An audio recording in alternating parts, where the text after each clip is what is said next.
आज 1 मई है और 1 मई को पूरी दुनिया में यौम मजदूर के तौर पर मनाया जाता है। इस दिन मजदूर शिकागो के मजदूरों की दी गई कुर्बानियों को खिराज तहसीन पेश करते हैं और तकरीबन 80 के करीब ममालिक हैं जो 1 मई को बतौर यौम मजदूर सेलिब्रेट करते हैं। इस दिन को मनाने का मकसद है कि जो मजदूर तबका काम कर रहा है उनको उनके हकूक़ फराहम किए जाएँ, उनके लिए हुकूमत कोई काम करे, उनका जो वर्क का टाइम ड्यूरेशन है उसको डिक्लेयर किया जाए और उसके मुताबिक उनसे काम करवाया जाए।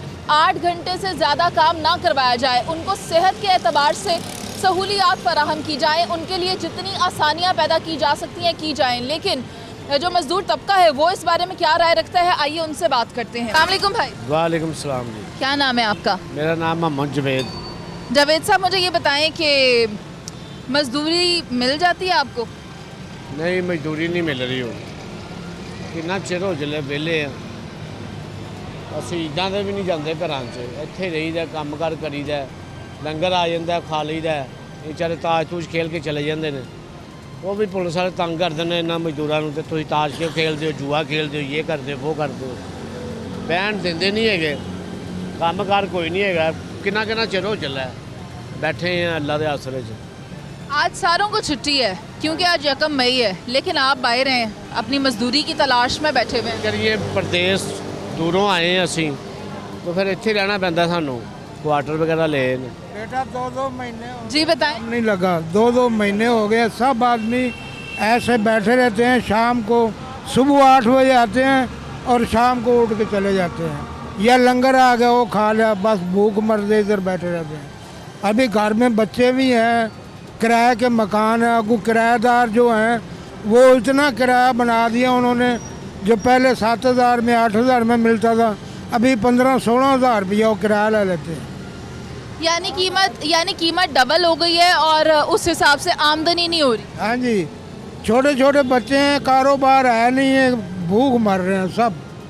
ऐसे ही बस चल रहा है काम, सारा दिन इधर आया, घर में जाओ घर में लड़ाई हो जाती, तुम काम पे नहीं गया, सारा दिन उधर बैठा रहता है, काम नहीं करता।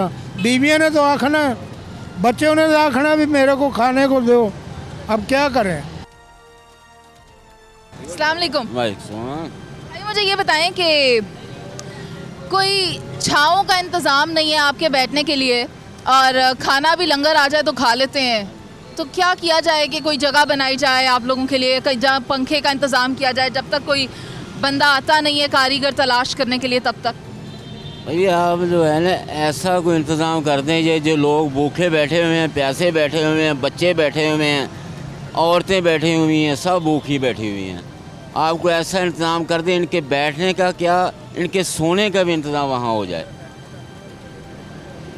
अब 25-30 साल हो चले, 25-30 बड़ी देर हो गई है, कहीं कभी दिहाड़ी लगती है, कभी नहीं लगती। वही फारग फिर रहे हैं सड़कों पे, पुलिस पकड़ लेती है, हमें मारती है, घूटती है। आ जाएं, आगे आ जाएं। पहले मजदूर आदमी सी तो 12 वजे गड्डी आती सी, इमरान खान के दौर के खाने की रोटी स्पैशल आती सी, कभी पावे खुआते जी। फिर एक बंदे इतने बेचारे आते हैं, कोई 1500 रुपया दे जाते हैं मजदूरों को, कोई 500 दे जाता है, मदद कर जाते थोड़ी बहुती। ये भी तो इन्होंने साढ़े को वोट ले ने इस हुकूमत ने, तो इन्हें चाहिए साढ़े वास्ते कुछ ख्याल करन, सानू कोई कारोबार बना के देन, पैसे देन सानू, असीं मजदूरी छड्डीए, कोई होर काम कर लईए। 30 साल हो चले सानू इत्थे काम करदे आ, इस अड्डे उत्ते सारे पुराने बंदे ने, जेह्ड़े पुलिस वाले तंग करदे ने, नशा नुशा करदे ने, जेह्ड़े बंदे बाहरों आंदे ने उन्हां नूं फड़ना चाहिए, उन्हां नूं छूट हैगी इन्हां पुलिस वालिआं नूं। लिहाजा इमरान खान के दौर दे विच असीं बहुत सौखे हैगे सी। अस्सलाम वालेकुम। वालेकुम। चाचा जी कितने साल दे हो? अपना 33 साल हो गए। कितने? 23 साल। वो कितने होंदे ने? आई डी कार्ड तो हैगा मेरा, देख आई डी कार्ड। कितने साल दे हो? 36 साल हो गए, 36 साल। मुझे तो 36 सुनाई दे रहा है, देख के 36 नहीं लग रहा। 36 साल 36 साल अड्डे कम कर देना 36 कम कर दे नु 36 साल होए ने। हाँ जी, हाँ जी। उम्र कितनी है? उम्र 36 साल। उम्र भी 36 साल है। खैर, ये अभी आईडी कार्ड निकाल रहे हैं, ताकि मैं बस उम्र इसलिए जानना चाह रही थी मैं उम्र इसलिए जानना चाह रही थी कि इस उम्र में भी ये रोज़ी की तलाश में बाहर आए हुए हैं और रोज़ी अल्लाह तवक्कल ही है, मिल जाए तो मिल जाए। चाचा जी एक गल दसो मैनू, रोज़ी लभ जाती है, मजदूरी लभ जाती है? 2-3 महीने तो फारग है गए, वेले बैठ बैठ के चले जाइए। 75 है उम्र इसकी, 75 साल। अच्छा 75 साल के हैं और 3 महीने से इसी जगह पर आते हैं हर रोज़ सुबह 8 से रात 8 और मजदूरी नहीं मिल रही है, तो घर कैसे चल रहा है? बस किसी को उधार ला गए जी, यार दुकानदार उधार ला के अगर वो भी हम तंग आ गया, वो भी नहीं दे रहा, कोई रोज़गार नहीं है कोई। बच्चे पढ़ा रहे हैं, बच्चे पढ़ते हुए वो बच्चे की फीसा नहीं दे रहे हैं। बच्चे मेरे 2 पढ़ते हुए मुद्दत से, एक कुरान पाक हिफ्ज़ से गए, एक ने हिफ्ज़ करना है। बच्ची मेरी कुरान पाक पढ़ रही है, ना स्कूल तीसरी जमात पढ़ रही, उसके फीसा नहीं मैं अदा कर सकता। बहुत कारोबार है को नहीं, बहुत मुश्किल हो जा रहे हैं। खाना पीना कैसे हो रहा है? बस उधार लोगों को ला लो के बहन भाई को किसी को, वो भी कर्जाई हो गए हैं। बेरोजगार है ही नहीं, रोजगार बहुत है। वोट दिता सी?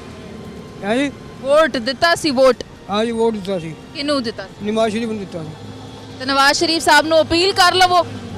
करिए आवाज क्यों कहेंगे लोग, करेंगे कितना करा, कुछ भी नहीं, कारोबार ही ठप हो गया, बैठ बैठ के सारी दिहाड़ी चले जाते, कोई काम नहीं है। बहुत शुक्रिया आपका। नाज़रीन आपने देखा कि इनका यही कहना था कि वोट तो हमसे ले लिए मगर हमारे लिए किया कुछ नहीं। बातें बहुत की हैं, नारे बहुत लगाए हैं, यहाँ तक कि जब इलेक्शन कैंपेन हो रही थी तो यहाँ से आते जाते सलामे मारते जाते थे।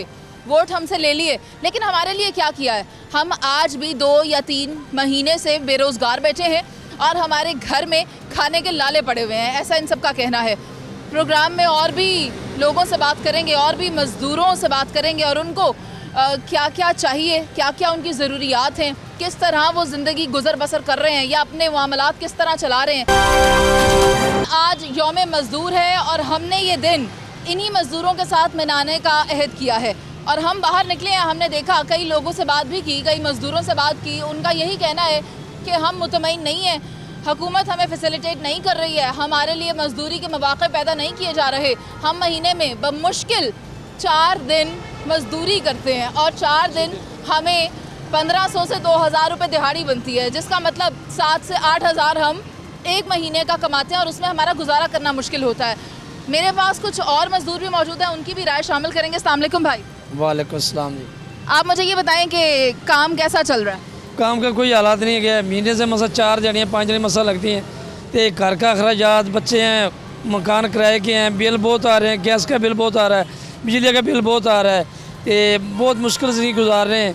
जो सारे हुक्मरान ऐसे हैं, गरीबों का कोई ख्याल नहीं करता। हाँ वो अपने पेट में हाथ फेर रहा है, जो आता है अपने पेट में हाथ रखा रहा है, गरीबों को कोई नहीं सोच रहा। गरीबों के बारे सोचना, दिहाड़ी 2000 1500 नहीं 2500 दिहाड़ी हो, महंगाई का कोई सानू एहसास नहीं है। महंगाई इतनी है कि 2 जने करते हैं, किराया नहीं पूरा कर सकते, बिल नहीं पूरा कर सकते, 700-800 रुपया मजदूर लेने आते हैं, 700-800 रुपया की दिहाड़ी, कोई काम वध नहीं दे रहा। ऐसे क्या करिए, किधर जाइए? ये पाकिस्तान का ये हालात है, गरीबों का कोई हालात नहीं जीने का है। ये जो सारे हुक्मरान का हक बनता है गरीबों का एहसास करना, गरीबों का एहसास नहीं कर रहे, गरीबों का खून छोड़ रहे हैं। नाजरीन जहाँ पर गरीबों के एहसास की बात ये कर रहे हैं भाई मेरे साथ, मेरा एक सवाल है कि अगर इस तबके में से कोई शख्स अपने किसी फैमिली हेल्थ इशू की वजह से अस्पताल का रुख करता है तो क्या वहाँ पर इनको सहूलियात मुयसर हैं या नहीं हैं? मैं इनसे पूछती हूँ। अस्सलाम वालेकुम भाई। वालेकुम सलाम। भाई आप मुझे ये बताएं कि अगर खुदा न ख्वास्ता कोई बीमार हो जाए घर में या कोई भी मसला हो जाए सेहत के हवाले से, कोई बच्चे बीमार हो जाएं, कोई वालिदैन बीमार हो जाएं, कोई बेगम को अस्पताल ले जाना पड़ जाए, कोई सहूलत है, कोई रिलीफ है? कोई रिलीफ नहीं है। मैंने आज 2 दिन से पहले मेरी बच्ची बीमार हुई है, उसको नाक की हड्डी पे सट लगी है, नाक की हड्डी क्रैक हो गई है। हॉस्पिटल लेके गया, उधर एक्सरे करवाने के लिए गया है तो उन्होंने 500 रुपये फ़ीस मांग ली है हमसे, 500 फ़ीस मांगी है और कराते कराते ना हमने 300 फ़ीस दे के एक्सरा करवाया है। एक्सरा करवा के मेडिसन उन्होंने बाहर के लिख दिए हैं और बाहर से आके हमने 550 की मेडिसन ली हैं। मेडिसन लेके उन्होंने कहा कि मंगल वाले दिन दोबारा चेक करवाना है। आज मुझे 3रा दिन है, बुखार है, जाता हूँ उधर मेडिकल जना हॉस्पिटल में, लाइन ला के पर्ची लेते हैं, वहाँ जाते हैं, वो बाहर की दवाई लिख के दे देते हैं, चलो भाई कुछ भी नहीं है। इधर दिहाड़ी पे आते हैं, इधर जो भी तबका आता है, ठेकेदार आते हैं, जो भी आते हैं ना, 800 1000 1200 से दिहाड़ी ऊपर नहीं देते, इससे बिल्कुल ऊपर नहीं देते, चले जाते हैं। हम गरीब आदमी हैं, 12 हज़ार 13 हज़ार मकानों का किराया है, ऊपर से गैस बत्ती का बिल अलहदा है। वो गैस बत्ती का बिल जब अलहदा होता है तो कम से कम 8-10 हज़ार गैस बत्ती का बिल आ जाता है। तो हम बहुत परेशान हैं, महंगाई इतनी है कि हमारी सोच से भी बढ़ के है महंगाई। भाई आप मुझे बताएं, जो मैंने सेहत के हवाले से सवाल किया, अगर आपके घर का कोई फ़र्द बीमार हो जाए, खुदा ना ख्वास्ता, और अस्पताल जाएं, तो कोई सहूलत है आप लोगों को? सहूलत कोई भी नहीं है। सहूलत यही है कि गरीब बंदा भूखा मर रहा है। जो चीज़ लेने जाओ इतनी महंगी है, बंदा क्या करे। यहाँ दिहाड़ी लगती नहीं है, 10-10 दिन इधर बैठे रहते हैं, एक दिहाड़ी लगती है, 2 दिन महीने में 2-3 दिहाड़ियाँ लगती हैं। तो गरीब बंदा क्या करे। वो बीमार भी है तो वो कहाँ जाए। वो अस्पताल में जाए तो वो बोलते वो फलानी के पास जाओ, फलाने के पास जाओ, वो बंदा सारी दिहाड़ी उधर ही ख्वार हो जाता है। कोई सहूलत नहीं है जी। अस्सलाम वालेकुम। वालेकुम सलाम। आप क्या करते हैं? मजदूरी करी थी। मजदूरी में कोई भी काम आ जाए, प्लम्बरी का आ जाए, इलेक्ट्रिक का आ जाए, पेंट का आ जाए, रोड़ी कुटने का आ जाए, मजदूरी मिस्त्रियाँ के पीछे होती है। वो किस तरह की? मटेरियल देना की, मिस्त्री आगे लगाता है ना, हम मटेरियल देते हैं। मिस्त्री कौन है आपका? मिस्त्री इधर हज़ारों खड़े हुए हैं, वो खड़ा है मिस्त्री। अच्छा, आप मुझे ये बताएं कि क्या ये मिस्त्री जो आपको काम दिलवाता है, ये आपकी उजरत भी डिसाइड करवा पाता है कि भाई मेरे मजदूर को 2-2 हज़ार देनी है आपने दिहाड़ी? नहीं, दिहाड़ी खुद ही मुकर्रर करनी है हमें। खुद करनी होती है? हाँ। कितनी मिल जाती है? 1000-1200 रुपया। और काम कितना करना होता है तो 1000-1200 मिलता है? 8 से 5 बजे तक। मुझे ये बताएं, मजदूरी हो जाती है आपसे? मजदूरी बहुत दिन हो रहा है, आए नहीं लग नहीं। जे आ जाए तो कर लेंदे हो तुसी ते माड़ी जी सेहत है ताड़ी? बस कर ली दी है मजदूरी, मजबूरी न करी दी है। सेहत ते ताड़ी लगदी नहीं मजदूरी वाली? ਇਹ ਤਾਂ ਹੈ ਨਹੀਂ, ਰੋੜੀ ਦਾ ਕੰਮ ਕਰਨੇ ਆ। ਬੁੱਢੜੇ ਬੰਦੇ ਨੂੰ ਧੱਕੇ ਦਿੰਦੇ ਨੇ ਜੀ, ਪਿੱਛੇ ਹੋ ਜਾ ਤਾਂ ਕੰਮ ਹੀ ਨਹੀਂ ਹੁੰਦਾ। ਛੋਰਾ ਚੱਕਰਾਂ ਦਾ ਕੀ ਕਰੀਏ, ਉਹਨੂੰ ਨਾ ਕਰੀਏ ਤੇ ਮਜਬੂਰੀ ਹੈ। ਨਿੱਕੇ ਨਿੱਕੇ ਬੱਚੇ ਨੇ ਕਿੱਥੋਂ ਸਾਂਭੀਏ। ਉਹ ਆਂਦੇ ਨੇ ਨੌਜਵਾਨ ਜਾਵੇ, ਰੰਗ ਮੁੰਡਾ ਕਿਹੜਾ ਕੰਮ ਕਰਨ ਦੇ ਕਾਬਲ। ਇਹੋ ਹੀ ਤੇ ਮੈਂ ਕਹਿ ਰਹੀ ਹਾਂ। ਸਾਨੂੰ ਬੁੱਢੇ ਬੰਦਿਆਂ ਨੂੰ ਆਂਦੇ ਨੇ ਪਿਛਾ ਹਟੋ, ਤੁਸੀਂ ਬੁੱਢੇ ਜੇ ਛੋਰੋ ਲੈ ਜਾਂਦੇ ਨੇ ਜੀ। ਦੱਸੋ ਅਸੀਂ ਕਿਹੜੇ ਕੱਚੇ ਜਾਈਏ। ਗੱਲ ਤੁਹਾਡੀ ਵੀ ਸਹੀ ਹੈ ਤੇ ਨੌਜਵਾਨਾਂ ਕੋਲੋਂ ਹੀ ਮਜ਼ਦੂਰੀ ਲੈਣੀ ਚਾਹੀਦੀ ਹੈ, लेकिन ਤੁਹਾਡੇ ਵਾਸਤੇ ਵੀ ਤੇ ਕੋਈ हल ਕੱਢਣਾ ਚਾਹੀਦਾ ਨਾ। बिल्कुल जी, गरीब आदमी बाप बूढ़े बंदे वास्ते भी कोई हल होना चाहिए। भाई बहुत शुक्रिया आपका। नाज़रीन, आपने देखा कि इनका ये कहना था कि बूढ़े लोगों को कंसिडर नहीं किया जाता, उनको धक्के देकर पीछे कर दिया जाता है, उनको धुतकार दिया जाता है। कहते हैं कि नौजवान लोगों से मजदूरी करवाएंगे। ठीक है, ये बात भी समझ आती है कि मजदूरी नौजवानों से करवाई जाए, लेकिन इनका क्या कसूर है? इनके लिए भी तो कोई मौके पैदा करने चाहिए, इनका कोई फ़ंड लगना चाहिए, इनको कोई महीने के बाद कोई रोज़ी मिलनी चाहिए, इनका कोई फ़िक्स फ़ंड होना चाहिए जो इनको मिलना चाहिए, कोई लेबर कार्ड होना चाहिए जिसकी बिना पर ये अस्पतालों में जाए इनको रिलीफ मिले या इनको सब्सिडी मिल सके अलहदा से, क्योंकि ये महीने में इतनी 10 हज़ार तक दिहाड़ी भी मुश्किल बना पाते हैं। तो इनके लिए हुकूमत वक्त को कुछ करने की ज़रूरत है, कुछ इक़दाम करने की ज़रूरत है। यौम मज़दूर है, हम 1 साल बाद ये दिन तो मना लेते हैं, मगर उस पर हमें इस तरह के इनिशिएटिव्स देने हैं ताकि हम इनके लिए कोई मौसर जो इंतज़ामात हैं वो कर सकें, मौसर तौर पर इन्हें रिलीफ फराहम कर सकें। नाज़रीन, हमारे साथ इस वक्त general secretary labour wing Punjab Chaudhry Sajjad साहब मौजूद हैं। हम चाहते हैं कि आज के दिन की मुनासिबत से उनसे भी बात कर ली जाए, उनकी भी राय शामिल कर ली जाए। अस्सलाम वालेकुम सर। जी वालेकुम अस्सलाम जी। सर, मुझे ये बताएं कि लेबर के लिए क्या कर रही है पंजाब हुकूमत? पहले तो बहुत शुक्रिया आपके चैनल का, आपका बहुत शुक्रिया कि आप आएँ ताकि मैं अपने ख्यालात का इज़हार कर सकूं। देखिए जी, लेबर एक ऐसा तबका है जो भी पाकिस्तान में सबसे मुश्किल हालात इसके लिए है, क्योंकि इस महंगाई के दौर में जितना लेबर तबका जो है वो पिसा है, मेरा ख्याल है कि जी और कोई तबका, क्योंकि पाकिस्तान के अंदर 70 बल्कि 80% जो है ना लेबर है। लेबर की सैलरी जो है वो पिछले साल 32,000 रुपये मिनिमम वेज मुकर्रर की थी, लेकिन बहुत सारे अदारे वो भी नहीं दे रहे। तो उसमें हमारे जो अदारे हैं अगर वो सही काम करें तो उनको, ताकि जो मज़दूर है उनको उनकी मिनिमम वेज जो है वो इम्प्लीमेंट करवा सकें, क्योंकि गवर्नमेंट ने पॉलिसी जो है ना वो देनी होती है, इम्प्लीमेंट जो है वो अदारों ने करनी होती है। तो हमारे अदारे जो हैं वो उस तरह काम नहीं कर रहे, क्योंकि अदारों में जब जो लेबर है पूरे पंजाब के अंदर रजिस्ट्रेशन जो है वो बहुत कम है, क्योंकि पूरे पंजाब में अगर आप कहें तो मेरा ख्याल है कि जी मेरे जो इतला के मुताबिक कुछ 9.5 लाख 10 लाख से ज़्यादा। इतना लेबर रजिस्टर हुआ है, लेकिन डेली वेजर को किस तरह रजिस्टर करना है? जी, वो जो डेली वेजेस है उसके लिए भी कानून जो है वो गवर्नमेंट ने बनाया, बल्कि कानून ये है कि जिस जगह भी 5 या 5 से ज़्यादा लोग काम कर रहे हों वहाँ उनको रजिस्टर्ड किया जाए। नाज़रीन, हमारे साथ इस वक्त सदर मुस्लिम लीग नून लेबर विंग पंजाब सैयद मुश्ताक हुसैन साहब मौजूद हैं, जिनसे कि हम ये जानने की कोशिश करेंगे कि लेबर डे की मुनासिबत से क्या इकदाम किए जा रहे हैं मौजूदा हुकूमत की जानिब से, और इससे पहले नून लीग की हुकूमत में जितनी भी अनाउंसमेंट्स हुई लेबर्स के लिए, जो सोसाइटी अनाउंस की गई, जो ख़वातीन मज़दूर हैं जो इंडस्ट्रीज़ में काम करी हैं, फैक्ट्रीज़ में काम करी हैं, उनके लिए अलाउंसेस की बात की गई, उनको जो एश्योरिटीज़ दी गई, उनमें से कितने वो मंसूबे हैं जिन पर अमल दरामद करवाया जा चुका है और कितने अभी पेंडिंग है। आने वाले दौर में मज़दूरों को नून लीग किस तरह रिलीफ फराहम करने जा रही है या उनके लिए क्या क्या इनिशिएटिव्स लेने जा रही है, उस पर हम सैयद मुश्ताक हुसैन साहब से बात करेंगे। अस्सलाम वालेकुम सर। जी वास्सलाम। मैं समझता हूँ कि 1988 में हमारे कायद मियाँ नवाज शरीफ यहाँ पे वज़ीर आला थे उस वक़्त, तो उन्होंने लेबर वेलफेयर बोर्ड तरतीब दिया, बनाया, और उस लेबर वेलफेयर बोर्ड के तहत अभी तक मज़दूर की वेलफेयर के बेशुमार मंसूबे मार्ज़े वजूद में हैं, बन रहे हैं और ग्राउंड पे मौजूद हैं, जिनमें सोशल सिक्योरिटी हॉस्पिटल्स हैं, जिसमें लेबर कॉलोनीज़ हैं।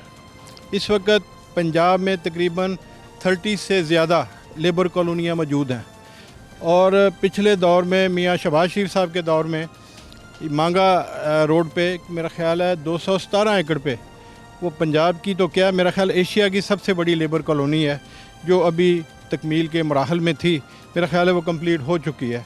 और वो तमाम कॉलोनियाँ जो हैं वो मुफ्त रहायशी कॉलोनियाँ हैं, जो मज़दूरों को बग़ैर किसी कॉस्ट के वो अदा की जा रही हैं। अच्छा, एक और बात बताएं, मरीम नवाज़ साहिबा बहुत ज़्यादा मुतहर्रिक हैं, बहुत एफिशिएंट हैं, बहुत काम कर रही हैं, लेबर के लिए क्या सोचा है? मैं अभी तो वो प्लान कर रही हैं ना, और मैं आपको ये यकीन दहानी कराता हूँ कि जिस तरह मियाँ नवाज शरीफ साहब ने इनिशिएटिव्स लिए और उसको मियाँ शहबाज शरीफ साहब ने आगे बढ़ाया, हमज़ा साहब को तो मौका ही ना मिला, तो मियाँ शहबाज शरीफ साहब ने, वो मशहूर हैं शहबाज स्पीड के हवाले से, उन्होंने बेशुमार, अभी जो मैंने बताया कि 217 एकड़ पे वो कॉलोनी बना रहे हैं। ठीक है सर, लेकिन एक और बड़ी ज़रूरी बात है, मैं चाहूँगी कि आप ये दरख्वास्त भी उनके सामने रखें, ये अपील उनके सामने रखें कि मज़दूर मर्द ख़वातीन तो हैं ही, लेकिन वो जो चाइल्ड लेबर हो रही है ना, जो तबका छोटा बच्चा काम कर रहा है, उसके बारे में भी कुछ करें। बड़ा अच्छा सवाल आपने किया। चाइल्ड लेबर के कवानीन मौजूद हैं, लेकिन मैं अफसोस के साथ कहूँगा कि उन पे पूरी तरह इम्प्लीमेंटेशन नहीं हो रही। चाइल्ड लेबर में ही आता है भट्टा लेबर, भट्टे में जो बच्चे काम करते हैं, उसके लिए मियाँ शहबाज शरीफ साहब ने ऐसा मेरिट सेट किया था, वो मैं क्या उसको बोलूं, बदकिस्मती से वो डिस्कनेक्ट हो गया और वो मामला जो थे वो पाया तकमील तक ना पहुंच सके। ये वाहद वज़ीर आला था, पहला वज़ीर आला जो भट्टों पे डायरेक्ट गया और वहाँ पे जो लोग थे, जो कल्प्रेट थे, उनको उन्होंने सज़ा दी और मौके पे अरेस्ट करवाए और बच्चों के स्कूल भट्टों पे खुलवाए। सर, अनफॉर्चुनेटली एक और बात, जो अभी हम मज़दूरों के साथ भी प्रोग्राम करते हुए यहाँ आए हैं, उनका ये भी कहना था, हमें पीटीआई के दौरे हुकूमत में यहाँ पर एक गाड़ी आती थी जो राशन दे के जाती थी, हमें खाना एटलीस्ट एक वक्त की रोटी वो दे जाते थे, कभी नान आ जाते थे, कभी पाए आ जाते थे, कभी चने आ जाते थे। खाना एक तरफ, खाना भी इनको मिलना चाहिए, लेकिन जहाँ ये बैठ के अपनी मजदूरी के लिए बैठे होते हैं, वहाँ छाँव तक का बंदोबस्त नहीं है, उसके लिए क्या सोचा है? ये बड़ा छोटा मसला है। मैं समझता हूँ कि कौम को बकारी ना बनाएं।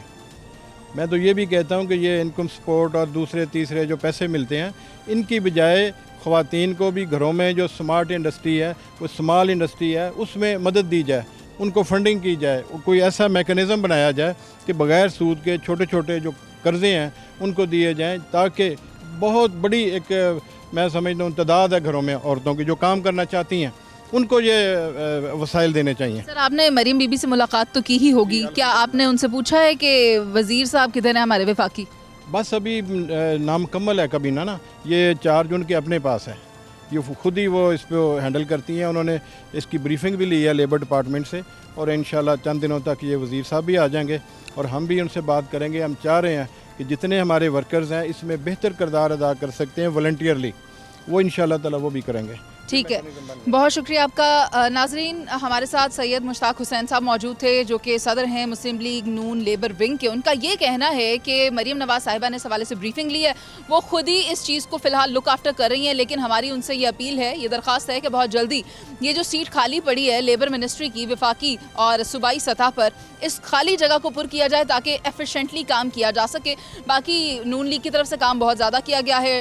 सबसे पहले नवाज शरीफ साहब इस बारे में बहुत ज़्यादा कंसर्न थे, फिर उसको टेकअप किया हमजा शहबाज को तो खैर मौका नहीं मिला, लेकिन शहबाज शरीफ साहब ने इसमें अपनी खिदमत सर अंजाम दी और अब मरीम साहिबा हैं। उम्मीदें उनसे भी हैं कि वो इस तरह की टेकअप करेंगी इस जो लेबर मिनिस्ट्री है और इसके जो डिमांड्स हैं लेबर की, उसको इस तरह टेकअप करेंगी कि ये तमाम मसले मसाइल हल हो जाएंगे। खैर अभी तो ये सीटें खाली हैं, लेकिन हम उम्मीद कर सकते हैं कि हमारे तवस्सुत से ये बात उन तक पहुँचे और ये काम बहुत जल्द हो जाए। हम एक और जगह पर आए जहाँ पर मज़दूर यौम मज़दूर पर मज़दूरी तलाश कर रहे हैं। मज़दूरी तलाश करने के लिए आप बैठे हैं, तो हम इनसे भी बात करेंगे, इनकी भी राय प्रोग्राम में शामिल करेंगे। अस्सलाम वालेकुम भाई। वालेकुम सलाम। कित्थों आए हो? ਇੱਥੋਂ ਹੀ ਆ ਲਾਹੌਰ ਚ। ਲਾਹੌਰ ਦੇ ਹੋ? ਹਾਂਜੀ ਇਹ ਲਾਹੌਰ ਦੇ ਨੇ। ਤੁਸੀਂ ਕਿੱਥੋਂ ਆਏ ਹੋ? ਮੈਂ ਜੂਜਰੇ ਸ਼ਾਮ ਕੀਮਤੋਂ। ਤੁਸੀਂ ਕਿੱਥੋਂ ਆਏ ਹੋ? ਅਸੀਂ ਵੀ ਲਾਹੌਰੋਂ ਆਏ ਹਾਂ। ਤੁਸੀਂ ਕਿੱਥੋਂ ਆਏ ਹੋ? ਗ੍ਰੀਨ ਟਾਊਨ ਬਾਗੜੀਆਂ ਚੋਂ। ਤੁਸੀਂ ਕਿੱਥੋਂ ਆਏ ਹੋ? ਪਿਸ਼ਾਵਰ। ਤੁਸੀਂ? कोठा पिंड फैसल टाउन से। आप कहाँ से आए हो? ਪਿੰਡੀ ਸਟਾਫਸ।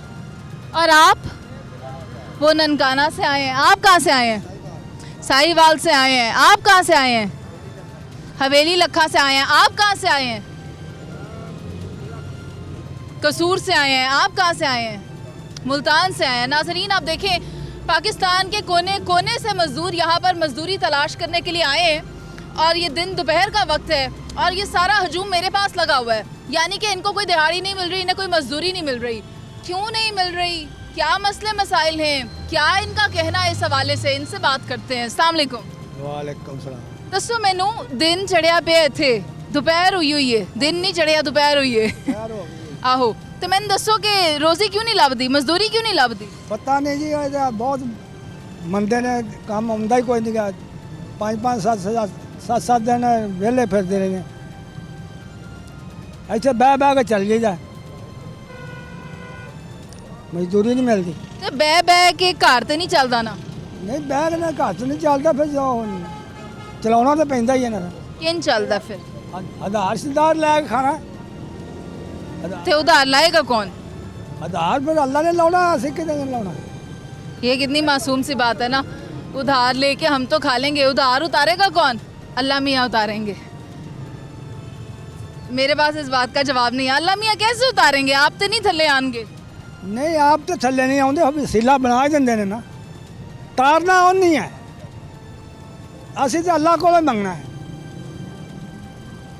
शुक्रिया ताड़ा भाई। आप मुझे ये बताएं कि घर कैसे चलाते हैं? घर जी अच्छा चल जाता, 2 दिहाड़ियाँ लग गई, 2 ना लगियाँ, वो खर्चा बनया रहा फिर, और कैसे इवें चलना। घर 4 लग गई, 2 ना लगियाँ, वो 4 भी लग जाए, 5-6 हज़ार रुपया बन जाता। महंगाई वो तोड़ रहे हैं, तो महंगाई के हिसाब ना मोड़ो, महंगाई और टुट जानी। नाजरीन, आप ये देखें कि ये भाई कह रहे हैं कि होर कुछ होए ना होए 6000 ਲੱਭ ਜਾਂਦਾ ਹੈ। ਤੇ ਤੁਸੀਂ ਮੈਨੂੰ ਆਪ ਦੱਸੋ ਕਿ 6000 किसी ਦਾ ਕਾਰ ਕਿਵੇਂ ਚੱਲਦਾ ਹੈ, किसी ਦਾ बिल ਕਿਵੇਂ ਜਾਂਦਾ है? गैस का बिल नहीं 6000 आता, 6 से कितना ज़्यादा आता है, पानी का बिल कितना आता है, फिर बिजली की तो हम बात ही नहीं करते, बिजली की तरफ तो हम आते नहीं, हमें खुद करंट लग जाते हैं बिजली की बात करते हुए।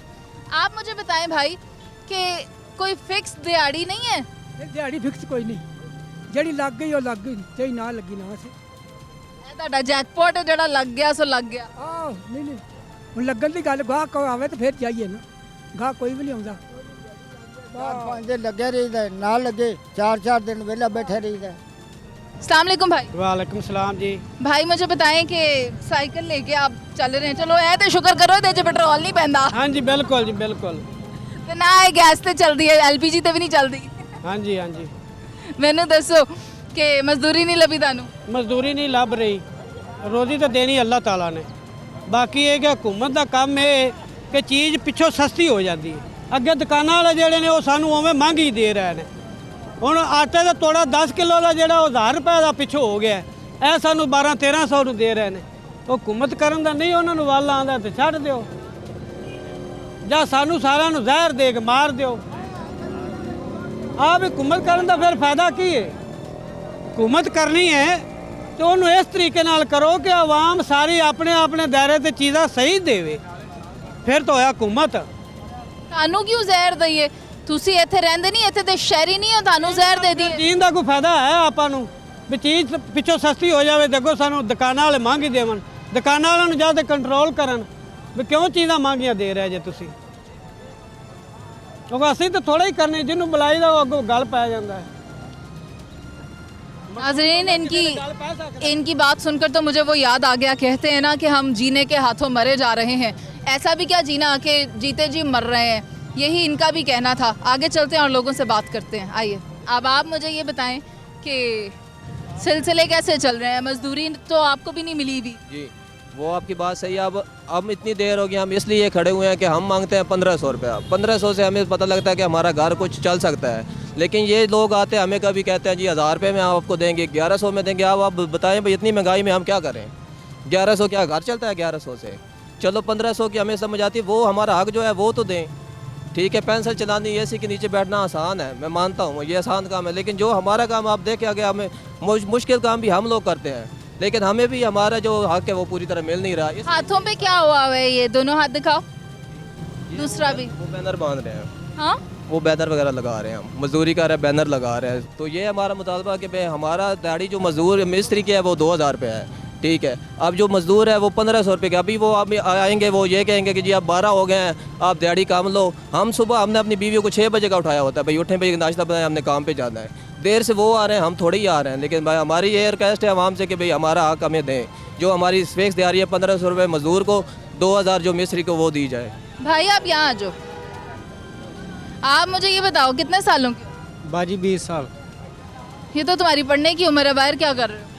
बाजी छोटी उम्र में शादी होगी, काम करने की लोड़ है। कार्यालय ने कराई है कि तू आप की दी है? घर वाले ने की वजह वहाँ पे फौत हो गया। ਵਿਆਹ ਕਿਉਂ ਕੀਤਾ? ਅਰਸ਼ਮਾਰ ਰਹਿੰਦੇ ਸੀ, ਉਹਨਾਂ ਟਾਈਮ ਨਾ ਕਰਤਾ। ਹਾਂਜੀ। अच्छा मुझे बताओ, बेगम खुश है? हाँ, शुक्र अल्लाह। किंज खुश है? दिहाड़ी बनदी नहीं तेरी? ਨਹੀਂ ਜੀ, ਗੁਜ਼ਾਰਾ ਕਰ ਲਈਦਾ, ਉਹਦਾ ਨਾ ਲੱਗੇ ਤਾਂ ਕਿਸ ਟਾਈਮ ਨੂਨ ਮਿਰਚ ਵੀ ਖਾ ਲਈਦੀ, ਐਵੇਂ ਕਹੀਏ। ਜਿੱਦਣ ਦਿਹਾੜੀ ਨਹੀਂ ਲੱਗਦੀ, ਜਿੱਦਣ ਲੱਗ ਜਾਂਦੀ ਉਦੋਂ ਸਾਲਨ ਸੁਲਨ ਬਣਾ ਲਈਦਾ। कितने बच्चे हैं आपके? 3 बच्चे हैं। माशाल्लाह, 20 साल का ये खुद है और 3 इसके अपने बच्चे हैं। मुझे ये बताओ कि दिहाड़ी कितनी बन जाती है? 700-800 बन जाती बाजी। एक महीने में कितनी बना लेते हो? इधर तो 2-3 ही लगती हैं। 2-3 मतलब 6000? हाँ, इतना। तो 6000 में कैसे खाना पीना होता है घर का? बच्चों को क्या खिलाते हो? बस वो बड़ा भाई है, वो भी साथ रहता है, फिर किराए पे रहते हैं, वो डिवाइस कर लेते हैं। दोनों कभी किराया दे देते हैं, कभी सिर पे चढ़ जाता है। बच्चों को क्या खिलाते हो? बच्चों को वही जो रोटी, दूध के लिए पैसे ही नहीं होते। रोटी के साथ बच्चे कुछ नहीं खाते? सालन वगैरह ही होता, तो खुद तो कह रहे हो कि सालन कभी कभी पकता है। कभी कभी पकता है, वरना नमक मिर्च के साथ। शुक्रिया। नाजरीन, आपने ये देखा कि इनका ये कहना था कि बच्चे बाज़ुकात रोटी और मिर्चों के साथ ही गुज़र बसर कर लेते हैं। छोटे छोटे बच्चे हैं, मगर हमारे घर में उनको खिलाने के लिए भी पैसे नहीं होते। बाज़ुकात हम उन्हें पाउडर वाला दूध पिला देते हैं कि जब हम खाना भी मैनेज नहीं कर पाते।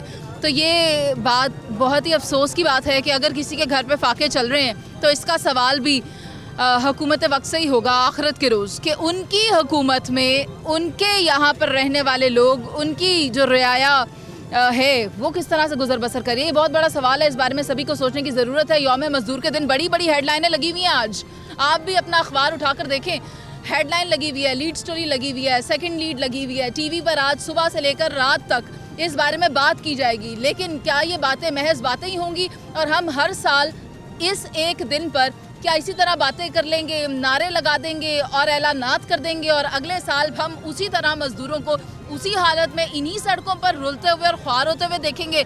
तो इस तरह का यौम मज़दूर हमें नहीं मनाना। हमें इजाज़त दीजिए। अल्लाह निगहबान।